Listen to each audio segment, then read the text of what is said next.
Assalamualaikum warahmatullahi wabarakatuh. Alhamdulillahi rabbil alamin.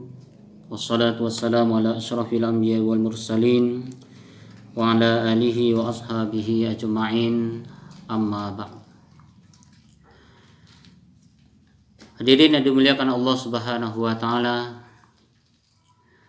Kembali pada kesempatan kali ini kita akan melanjutkan kajian kita tentang karakter hamba Allah.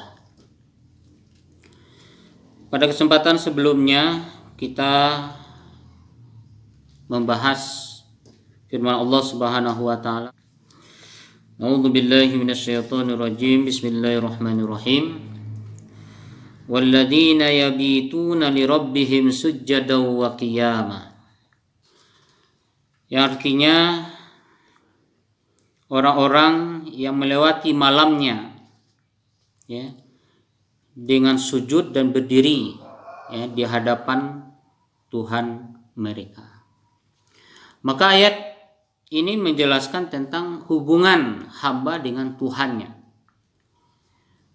pada malam hari ya, di mana kebanyakan orang tidur dalam keadaan nyenyak ya, maka dia bangun dari tidurnya dan melaksanakan sholat ya, tahajud. Mereka tinggalkan kesenangan dan nikmat ya, tidur nyenyak di malam hari dengan melaksanakan ibadah-ibadah kepada Allah Subhanahu wa taala. Dia laksanakan sholat tahajud ya, dia perbanyak doa kepada Allah Subhanahu wa taala ya. Kemudian dia isi malamnya itu dengan tilawah Al-Quran Karim. Di sanalah mereka memohon dan berdoa dengan penuh kekhusyukan dan tawadu agar dosa-dosa diampuni oleh Allah Subhanahu wa taala dan kesalahan-kesalahan mereka diampuni, kemudian diberikan limpahan rahmat, kasih sayang Allah dan keridhaan Allah Subhanahu wa taala. Maka ia lakukan itu dengan penuh keimanan dan ketakwaan kepada Allah Subhanahu wa taala. Ibnu Abbas mengatakan bahwa orang yang melaksanakan 2 rakaat ya, sesudah sholat Isya, maka seolah-olah dia telah melaksanakan ya, ibadah sepanjang malam.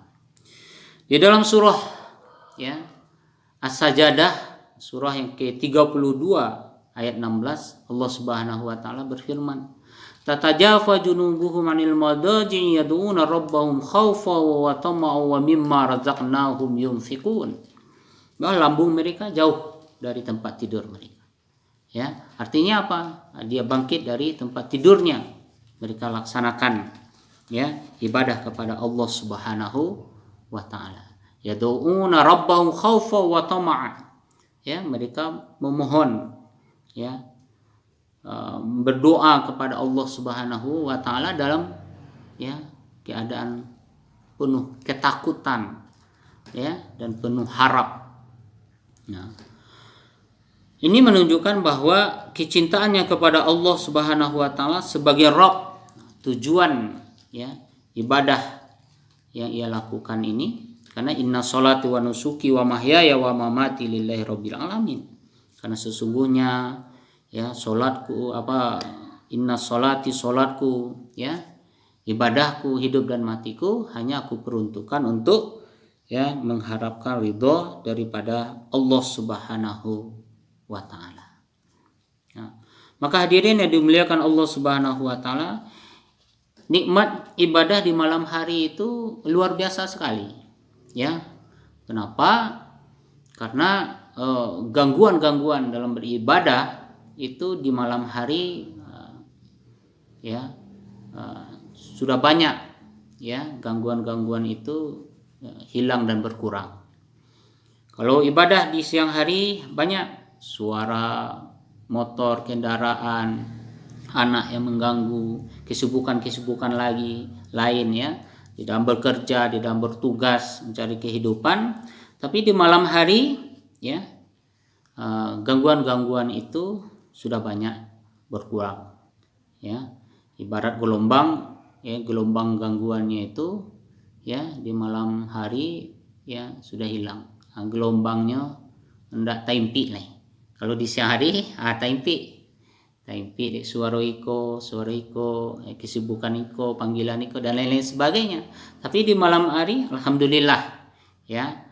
Kalau kita ingin melatih kekhusyukan, melatih kenikmatan di dalam beribadah, maka sering-seringlah melaksanakan ibadah di malam hari, melaksanakan sholat tahajud, ya, kemudian diiringi dengan doa, memohon ampunan daripada Allah Subhanahu wa taala, kemudian mengharapkan rahmat dan ridho Allah Subhanahu wa taala. Kemudian ya membaca Al-Qur'an Karim. Ya, supaya ibadah di malam hari itu variatif, tidak hanya sholat saja, tapi diselingi dengan zikir, dengan doa, kemudian tilawah Al-Quran Karim. Bahkan waktu yang terbaik ya untuk menghafal Al-Quran itu adalah sebelum datangnya waktu subuh, ya, sehingga hafalan itu ya, kuat ya dan cepat ya merasuk ke dalam jiwa kita ini. Maka hadirin yang dimuliakan Allah Subhanahu wa taala, mari ya kita berupaya ya sedikit demi sedikit bagaimana ya, ibadah kita kepada Allah Subhanahu wa taala bisa kita tingkatkan. Salah satunya adalah ya beribadah, ya, mengisi malam-malam kita ya dengan beribadah kepada Allah Subhanahu wa taala. Mudah-mudahan Allah memberikan kemudahan kepada kita sehingga ibadah ya di malam hari ini ya bisa kita nikmati. Yakin dan percayalah kalau nikmat ibadah, kelezatan ibadah itu ya sudah dapat ya kita rasakan, maka tidak ada beratnya bagi kita lagi ya, baik cuaca yang dingin ya, apalagi jarak yang jauh ya, tapi dengan kenikmatan beribadah ini insya Allah. Kemudian di dalam ayat lain itu juga dikatakan ya, wa aqimis sholata liduluki syamsi ila ghasaqil laili wa qur'anal fajr inna qur'anal fajri kana mashhuda. Jadi membaca Al-Qur'an di waktu fajar sebelum subuh datang itu ya, disaksikan Allah Subhanahu wa taala, dipersaksikan juga oleh para malaikat. Inilah hamba-hambaku ya, ia tinggalkan enaknya tidur ya, nikmat kehidupan ini dalam rangka untuk apa? Mencari ridho daripada Allah Subhanahu wa taala. Mudah-mudahan Allah memberikan kemudahan dan kekuatan bagi kita semua. Demikian saja, terima kasih. Wabillahi taufiq wal hidayah. Assalamualaikum warahmatullahi wabarakatuh.